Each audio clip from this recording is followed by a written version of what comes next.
পরিমাণ মতো লবণ দিলাম আর একটু হলুদ দিয়ে মাখিয়ে নিচ্ছি। এবার আদা পেস্টটা দিয়ে দিলাম,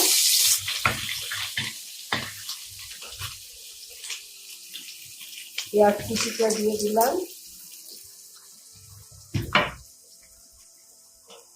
পেঁয়াজ কুচিটা দেওয়ার পর একটু লবণ দিচ্ছি, তাহলে তাড়াতাড়ি পেঁয়াজ ভাজাটা নরম হয়ে আসবে।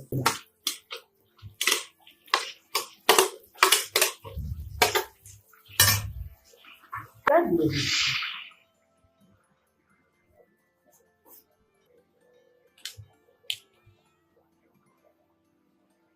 একটু হলুদ দিয়ে দিলাম।